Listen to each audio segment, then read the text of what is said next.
et à tous, chers amis ligériens, quel plaisir de vous retrouver encore pour ce nouvel épisode de votre mini-tilt, votre mini-format, mais qui vous apporte chaque jour le maximum pour vous donner le sourire. Je vous présente tout de suite notre invitée qui fait du bien, c'est Aline Jouve qui est avec moi aujourd'hui. Bonjour Aline. Bonjour. Bienvenue dans cette émission. Vous êtes bénévole à l'association Astrée.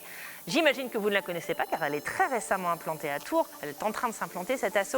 Sa mission, c'est accompagner les personnes en souffrance et elle est à l'initiative de cette journée des solitudes qui aura lieu ce samedi 23 janvier. On va en parler dans un instant ensemble. Et puis la culture n'est pas morte, hein. Elle bouge encore dans cette émission, ça vous le savez. Chaque jour, on vous parle d'un artiste local dans notre rubrique La Bamboche, ça continue. Et aujourd'hui, c'est Franck. Bonjour. Bienvenue Franck. Merci. Vous êtes chanteur et coach vocal. Franck ambiance nos aînés dans les maisons de retraite, notamment. En ce moment, il y a plein de choses, hein, mais ça, c'est votre activité en ce moment. On va en parler tout à l'heure. Et puis en fin d'émission, on retrouvera You, notre humoriste tourangelle, qui vous souhaitera ses meilleurs vœux. Ça promet, vous allez voir. Allez, tout de suite, on commence avec vous, Aline Jouve, et cette association Astrée qu'on découvre. Je l'ai dit en introduction, l'actu, c'est cette journée des solitudes que l'association a créée. Ça se déroule samedi 23 janvier. Qu'est-ce que c'est la journée des solitudes? Qu'est-ce qu'on va pouvoir découvrir? Alors, la journée des solitudes, moi, c'est d'ailleurs comme ça que j'ai découvert Astrée l'année dernière. C'est faire connaître cette association et puis faire des actions qui ne pourront pas avoir lieu cette année en présentiel, malheureusement. Bien sûr. Hein. Donc, il y aura des petites visios et puis il y aura aussi, surtout, un petit film publicitaire de 30 secondes, télévisuel, donc qui va passer à partir donc, de ce fameux samedi 23 janvier. Mais Astrée, au long de tous les ans, au long de l'année, c'est accompagner les personnes qui souffrent de grande solitude et qui sont en perte de lien social.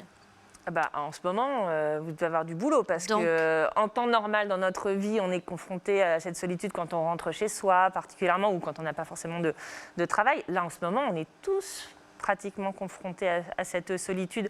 Comment est-ce que vous accompagnez les gens qui sont en détresse? Alors, on accompagne les gens, donc c'est effectivement un accompagnement individuel, gratuit bien évidemment, individuel. Non mais vous faites bien de le rappeler, c'est gratuit, il ne faut pas hésiter à y aller. Fait.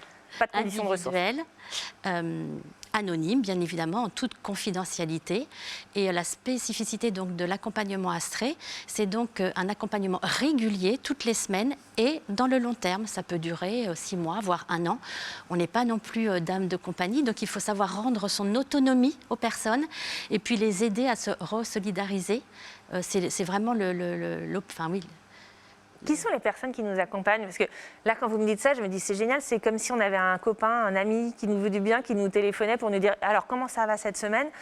Qui sont les personnes qui décrochent leur téléphone ou qui d'autres moyens peut-être d'ailleurs pour accompagner la personne qui est en détresse? Alors les personnes qui accompagnent, ouais. Alors ce sont des personnes qui effectivement veulent donner de leur temps. Ça peut être vous, ça peut être moi. Ça peut être n'importe qui, ça peut être toute personne qui a le souci de l'autre, foi en l'autre, un minimum d'empathie bien sûr, d'optimisme.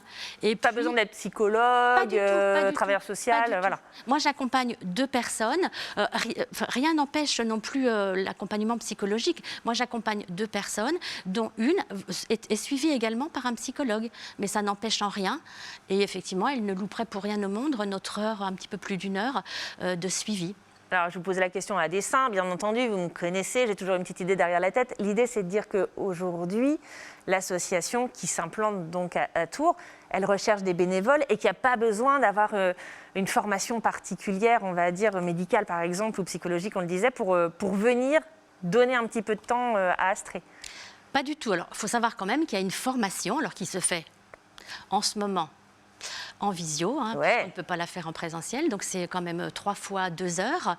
Et qu'après, il y a une formation continue, c'est que tous les jeunes bénévoles ont l'obligation pendant 1 an de suivre des GEP. Alors les GEP, ce sont les groupes d'échange de pratiques où il y a un psychologue et où les plus expérimentés accompagnent les moins expérimentés, parce qu'on peut rencontrer des difficultés. Ah oui, c'est comme s'il y avait un tuteur. Mais voilà, c'est ça. Exactement. Rien que, c'est bête, mais raccrocher son téléphone quand on a eu quelqu'un en détresse, parfois on est atteint aussi, on peut être désarmé nous-mêmes. nous-mêmes. On a besoin de pouvoir avoir cet accompagnement, justement. Là, on a vu passer une photo de bénévoles qui étaient... Alors, j'imagine que c'était sur une action à l'extérieur, ça devait être un événement. Il y a aussi ça dans Astrée, en temps normal, on va dire. Voilà, merci de me la remettre, cher ami Clément. Il y a aussi ça dans Astrée, c'est-à-dire qu'il n'y a pas que l'accompagnement téléphonique, il y a aussi une présence sur le terrain en temps normal quand la situation le permet, bien sûr. Voilà, bien sûr. Moi, je ne l'ai pas vécu parce que je suis rentrée. Donc, vous êtes une toute nouvelle? Voilà, je suis une toute nouvelle et effectivement, il faut que l'antenne Astrée Tours s'étoffe. Il faut qu'on trouve... voilà, on est 5 personnes formées pour l'instant, ce n'est pas suffisant. Donc on cherche 5 personnes. Exactement. Vous avez on a du de temps. plus en plus de demandes. Super. Et on n'est que 5 personnes. Ah non, d'accord, vous avez de demandes d'accompagnement, mais pas d'accompagnateur. On a beaucoup de demandes, surtout en ce moment, comme vous le disiez tout à l'heure. Donc 5 personnes formées sur Tours, ce n'est pas suffisant. Donc il y a ce soir une réunion d'information avec quelqu'un de Paris qui est chargé du développement. Et il y en aura d'autres.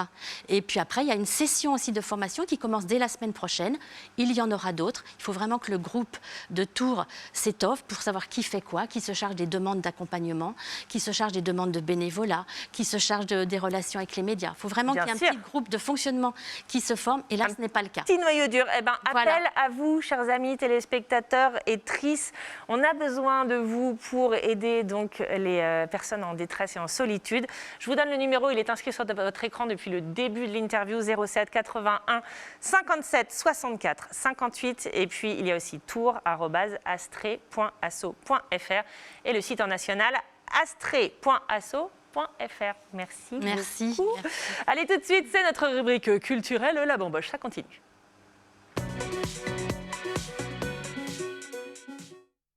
Avec Franck, notre invité, chanteur et coach vocal.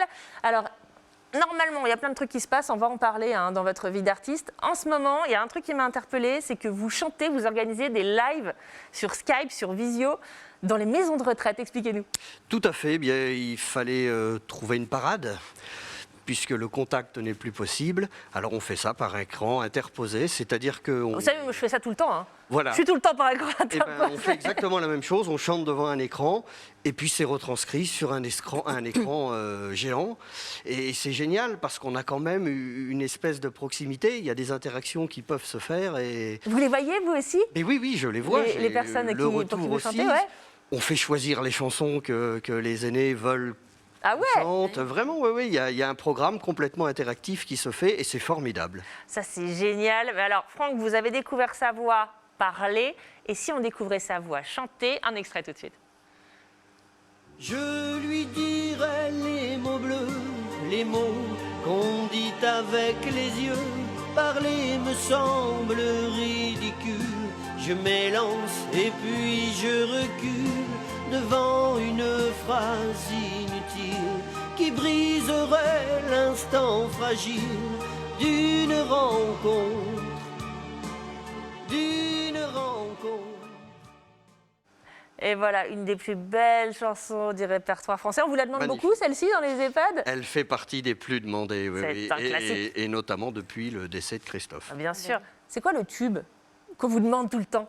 Il y en a pas mal. Beko, les gens aiment beaucoup Ah, ouais, Beko, c'est vrai. Bon, alors, en temps normal, je le disais, vous vous déplacez dans les structures, vous n'êtes pas juste par écran. Là, en ce moment, c'est compliqué, mais on n'a pas besoin d'être vieux non plus pour écouter Franck, normalement. Non, on donne des concerts dans toute la France. C'est ça, vous êtes un habitué de la scène. Hein. Tout à fait. Là, on se focalise sur les aînés parce que c'est un moment d'entraide et de solidarité. Et c'est important. Mais sinon, on tourne partout. Je fais de la scène en permanence. Qu'est-ce que vous y trouvez, justement, dans cet échange avec le public, que ce soit normalement sur une scène ou bien là, en ce moment, via écran? Quelque chose de primordial qu'est l'échange. Ouais. Je pense qu'on ne peut pas être artiste si on n'aime pas l'échange avec son prochain et le public le rend à merveille. Ah, mais ouais. Oh, j'ai envie de voir les lives. Moi, la prochaine fois, je vous demanderai de me montrer un petit peu parce plaisir. Que ça a vraiment l'air génial. Merci beaucoup, Franck. Je vous en prie. Et vraiment, merci pour ce que vous faites dans ces maisons de retraite. C'est formidable. Si vous avez envie de découvrir l'univers de Franck, je vous renvoie sur le Facebook Franck Chanteur. Et puis, il y a aussi franck-chanteur.com. Suivez les réseaux sociaux parce que dès que le monde va reprendre sa marche normale, paf, c'est là qu'il annoncera les concerts. Allez, tout de suite, c'est You, notre folle dingue préférée, qui a tenu à vous adresser ses bons voeux. On découvre. Bonne année. Oui, moi je dis bonne année parce que faut garder la banane. Bon, je voulais commencer par m'excuser pour cette tenue, mais j'arrête pas de sortir en ce moment. Ah là, je rentre tard à 17h59 tous les soirs. J'ai une vie de dingue, de ouf. Mais bon, donc, j'ai encore 11 jours jusqu'au 31 janvier pour vous souhaiter une bonne année. J'adore, je kiffe. Enfin, je préfère quand même en mois de décembre. Quand on se dit, à l'année prochaine, hein. Oh, quel bonheur. Et surtout le 31 décembre. Oh, et qu'il est 18h, que vous allez faire vos courses pour festoyer le soir. Et que là, vous croisez quelqu'un et vous lui faites, à l'année prochaine, hein.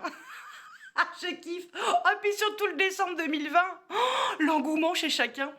De se dire, à l'année prochaine, on espérait tous, hein. On se disait, ouais, au 31 décembre 2020, on balaye tout. Et au 1er janvier, on revit comme avant. Qu'est-ce qu'on a espéré? Eh ben non. Ah non, la Covid est bien restée dans les théâtres, dans les restaurants, dans les bars, dans les salles de spectacle, dans les EHPAD, dans nos foyers, enfin, dans tous les endroits de culture. Et bien sûr, dans les endroits où il y a des événements. Mais rassurons-nous quand même, elle a fait un gros effort. Oui, vraiment. Merci la Covid. Elle ne va pas dans les transports en commun, ni dans les grandes surfaces. Eh oui, vous pouvez prendre le bus, le métro, l'avion, le train, tranquille. Notre Covid. Du coup, moi je vous invite à aller vivre, vous installer dans les grandes surfaces et les transports en commun. Bah oui, allons, le bonheur est. Soyons heureux tous ensemble, il n'y a pas la Covid. Par contre, il faut rester masqué, ohé, décalé-quétant. Très important. D'ailleurs, c'est quoi ce monde de ouf? Moi, depuis qu'on a tous le masque, en fait, je reconnais plus les gens quand ils sont démasqués. Vraiment. Même ma propre famille. Hein. Si. Mais... vous savez, quand c'est comme quand vous perdez quelqu'un, en fait, quelqu'un décède, au fil des années, son visage, il commence à disparaître dans votre mémoire. Et ben là, c'est la même. À tel point que, comme la culture est censure, du coup, moi, perdu de job, donc j'ai pris un job pour bouffer. Et midi, je fais ma pause déj, donc j'ai rencontré que des gens masqués, hein, je le rappelle. Et là, je croise un bel homme qui fume sa cigarette et il me fait « Bon appétit ». Et je me dis « Mais je le connais, lui. Bah, c'est pas mon mari. Ni un ex. Oh, c'est mon patron. Oh, mais je me dis, mais dans quel monde de ouf on vit, quoi. Je reconnais plus personne, pas plus tard que ce matin. Je me lève pour aller pisser. Je croise une petite fille. Oh, on serait cru dans The Ring, là. Super moche, là. Je la croise dans le couloir. Horrible. Je crie, mais qui êtes-vous? Sortez de chez moi. Et là, elle me dit, maman, c'est moi. Prouve-le-moi. Donc, je lui donne un masque. Mon mari arrive en courant avec une batte de baseball pour lui faire sa fête. Et là, elle met le masque et là, je fais « Oh, stop, chérie. C'est notre enfant. » On était à 2 doigts qu'il lui pète sa petite gueule. Hein. Non, mais on est dans un monde de fous, quoi. Moi, restons tous masqués parce que je vous reconnais que masqués maintenant. Donc moi, je vais pas vous dire bonne année, finalement, ou bonne année jusqu'à 31 janvier. Je dirais plutôt à l'année prochaine, vivement. Allez, gardons la banane. Bisous l'équipe de Tilt et téléspectateurs. Bisous Émilie, ciao ciao.